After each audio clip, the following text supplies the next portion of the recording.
Assalamualaikum warahmatullahi wabarakatuh. Sahabat Kebun Berkah, dimanapun sahabat Kebun Berkah berada. Jumpa lagi di channel Junediono Kebun Berkah. Channel Junediono Kebun Berkah merupakan channel yang menginformasikan terkait dengan kehutanan, pertanian, perkebunan, wisata, terutama wisata alam, sukarobot, kegiatan para petani dan hasil-hasil dari pertanian, terutama hasil-hasil dari para petani yang sudah bergabung di Kebun Berkah. Sahabat Kebun Berkah yang berbahagia, kali ini kita mencoba untuk hening sejenak, untuk memahami sejenak terkait dengan kegiatan penanaman. Baik penanaman yang di dalam kawasan hutan atau kita sebut biasanya dengan reboisasi, dan penanaman pohon yang di luar kawasan hutan atau lebih kita kenal dengan penghijauan. Dua kegiatan ini yaitu reboisasi dan penghijauan, bagaimana dampaknya terkait untuk mengatasi polusi udara. Kaula muda, sahabat Kebun Berkah yang berbahagia. Sahabat Kebun Berkah, pada tahun 2023, khususnya pada tanggal 10 Agustus yang lalu, dan kita mendapatkan data kala itu di jam 16.54, pada waktu itu, terutama di Jakarta, menduduki peringkat 5 besar kota paling terpolusi di dunia. Ini ya, sahabat Kebun Berkah, Jakarta ya, di tanggal 10 Agustus tahun 2023 jam 16.54 ya. Dan sahabat Kebun Berkah, kita bisa melihat data-data terkait dengan informasi daerah-daerah yang diukur kualitas udaranya di situs indexqualityair.com, yaitu di situs ini, sahabat Kebun Berkah. Ya. Apabila sahabat Kebun Berkah mengeklik situs ini, www.ikair.com/id/Indonesia, nanti sahabat Kebun Berkah akan mendapatkan data-data sebagai berikut ya. Kita lihat sahabat Kebun Berkah. Data apa? Nah, inilah sahabat Kebun Berkah. Ini data terkait dengan kondisi kualitas udara di hari ini, karena ini adalah real time, sahabat Kebun Berkah ya. Kita anggap ini ada 10 kota di Indonesia. Nah, ini warna kuning dan warna hijau.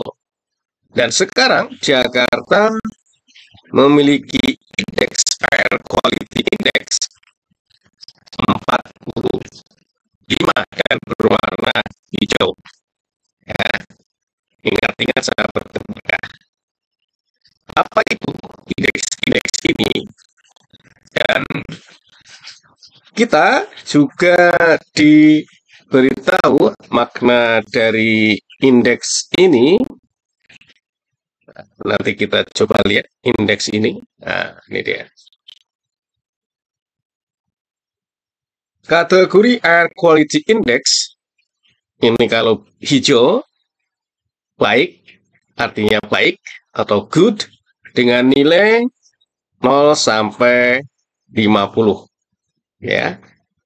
Ini warnanya disimbolikan dengan warna hijau. Sedangkan kuning artinya sedang dengan nilai Air Quality Index atau AQI antara 51 sampai 100. Dan simbol yang ketiga agak merah muda ya, ini lebih cenderung orange, adalah tidak sehat ya.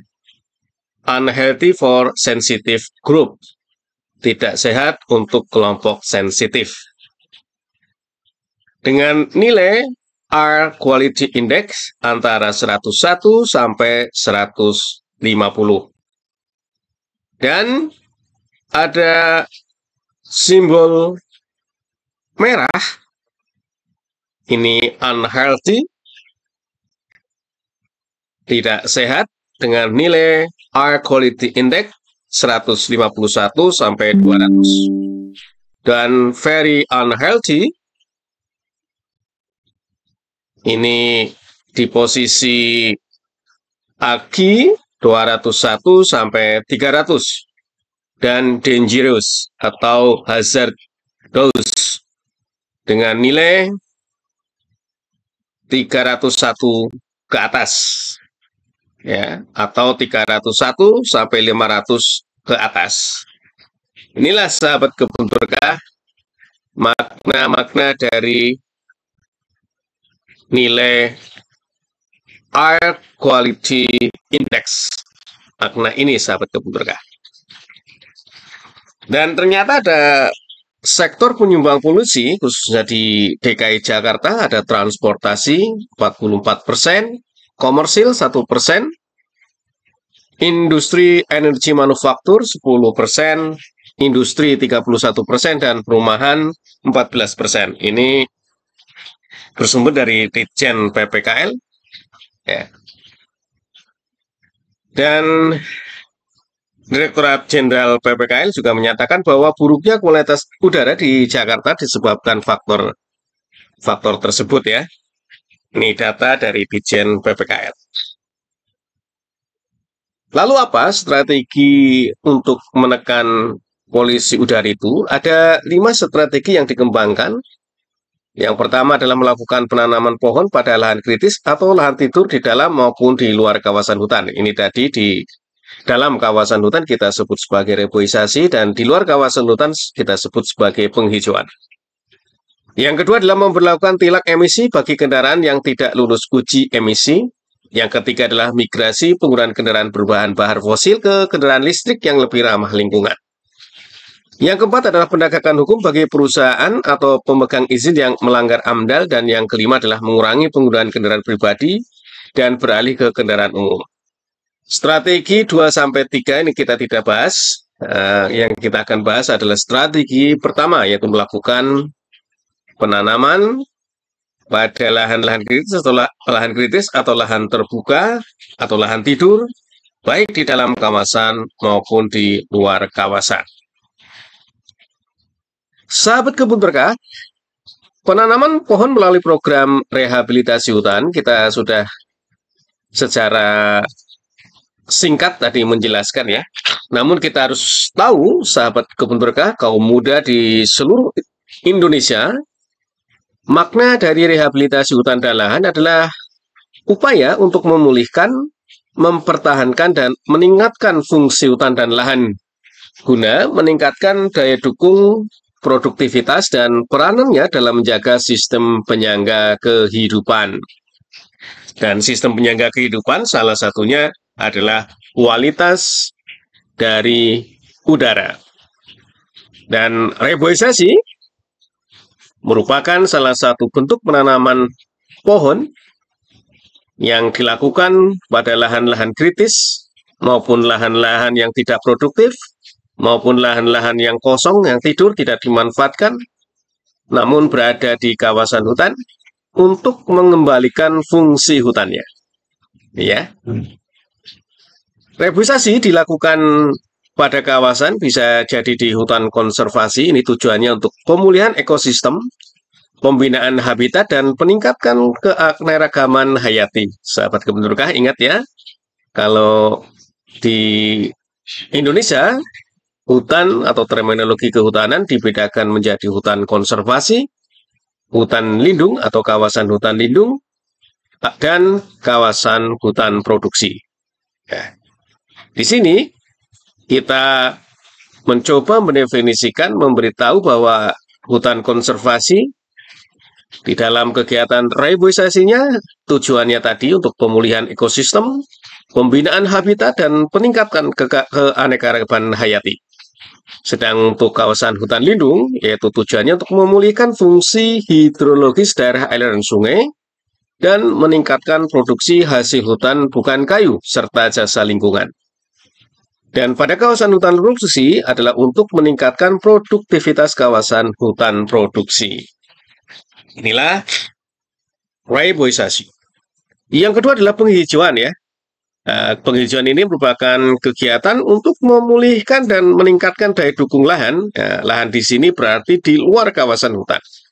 Sehingga kembali fungsi lahan ya, seperti yang kita harapkan, yaitu dapat menjaga sistem penyangga kehidupan, serta daya dukung dan produktivitasnya juga mengalami peningkatan. Penghijauan ini dilaksanakan di luar kawasan hutan berupa hutan dan lahan. Misalkan melalui pembangunan hutan hak seperti hutan rakyat katakanlah. Ada juga membangun hutan kota dan penghijauan lingkungan. Sahabat Kebun Berkah yang berbahagia, adapun tahapan rehabilitasi hutan dan lahan, ini kita dikenal dengan 6 tahapannya. Namun di 6 ketahapan ini ada satu siklus yang kita sebut dengan pendampingan rehabilitasi hutan dan lahan. Jadi pendampingan ini merupakan suatu kegiatan yang terjadi dari mulai kegiatan 1 sampai dengan 6. Apa itu kegiatan 1 sampai dengan 6? Kegiatan 1 adalah prakondisi. Di dalam kegiatan prakondisi ini, maka sahabat Kebun Berkah akan melakukan sosialisasi dan penguatan kelembagaan. Ya, penguatan kelembagaan di sini adalah penguatan kelembagaan yang mau melakukan kegiatan rehabilitasi dengan dana APBN. Ya. Ataupun mungkin dana APBD. Ataupun juga dana yang lain lah. Yang di luar dana APBD maupun dana APBN. Tahapan yang kedua adalah rancangan kegiatan. Sahabat Kebun Berkah, rancangan kegiatan ini kita terdapat tingkatan-tingkatannya di dalam penyusunan rancangan, yaitu mulai dari rancangan umum RHL. Ya, rencana umum RHL. Rencana umum RHL ini merupakan rencana makro di dalam melakukan kegiatan RHL. Dan rancangan atau rencana-rencana di bawahnya harus bersumber atau berpedoman dengan RU RHL. Setelah RU RHL kita tetapkan, di dalam hal ini ditetapkan oleh Ibu Menteri, maka langkah yang kedua adalah penyusunan rancangan tahunan RHL. Dan rancangan tahunan RHL ini dibedakan sesuai dengan kewenangannya.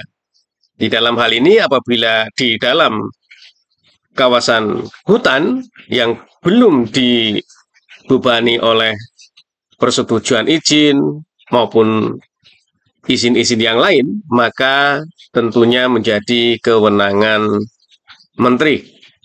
Ya. Untuk rancangan ini, maka ditetapkan oleh Ibu Dirjen atau disahkan oleh Bu Dirjen atau Dirjen ya. Dirjen Pedas RH, karena kebetulan pada kesempatan kali ini dijabat seorang ibu. Setelah RTN disahkan atau ditetapkan, maka RTN RH maksud saya ditetapkan, maka langkah yang kedua adalah langkah yang selanjutnya adalah membuat rancangan kegiatannya. Ini adalah rancangan kegiatannya. Dan rancangan kegiatan ini terdiri dari lokasi ya, memuat lokasi, luas, pola tanam, dan jenis tanaman. Setelah dibuat rancangan kegiatannya, maka langkah yang ketiga adalah persiapan. Di dalam hal persiapan, maka ada langkah-langkah persiapan perlengkapan maupun peralatan kerja, bahan, dan lain-lain ya. Ini persiapannya. Sahabat Kebun Berkah, pada butir 2 penyusunan rancangan ini ada video yang sudah kami upload ya, mulai dari tata cara pedoman penyusunan RURHL maupun penyusunan RTN RHL. Silakan sahabat Kebun Berkah bisa melihat, mempelajari video tersebut. Langkah yang keempat adalah pembibitan. Pembibitan ini merupakan langkah penyiapan bibit, tentunya disesuaikan dengan lokasi dan kesesuaian dengan lokasi dan keinginan masyarakat.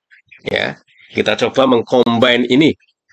Dan apabila sesuatu bibit atau bibit ini diharapkan masyarakat atau diinginkan masyarakat tapi tidak sesuai, alangkah baiknya sahabat Kebun Berkah bisa memberitahu kepada masyarakat tadi. Ya. Langkah yang ke-5 ini kebalik sahabat Kebun Berkah, mohon maaf ya. Langkah yang ke-5 adalah penanaman. Ini penanaman bisa terdapat kegiatan pembersihan lapangan, pemasangan ajir, pembuatan lubang, dan penanamannya sendiri, dan juga ada pemeliharaan tahun berjalan, tahun saat itu. Dan yang ke-6 adalah pemeliharaan. Ya. Yang perlu diingat kepada sahabat Kebun Berkah adalah pada siklus ini dari 1 sampai dengan 6 ada pendampingan ya. Ada pendampingan yang dilakukan oleh para pendamping, bisa penyuluh kehutanan, baik ASN maupun yang tidak, tenaga teknis maupun institusi-institusi yang memiliki kecakapan, kompetensi di dalam hal pendampingan, terutama pendampingan RHL. Sahabat Kebun Berkah yang berbahagia, ini adalah capaian kami ya, capaian rehabilitasi hutan lahan ya. Ini sumbernya dari laporan kinerja Direktorat Rehabilitasi Hutan tahun 2023. Ini rehabilitasi hutan dan lahan sejak 2021 hingga 2019, dan ini adalah 2020 sampai dengan 2023. Ini agak mengalami kenaikan. Ini targetnya, capaiannya, target, capaian ada lumayan semakin meningkat.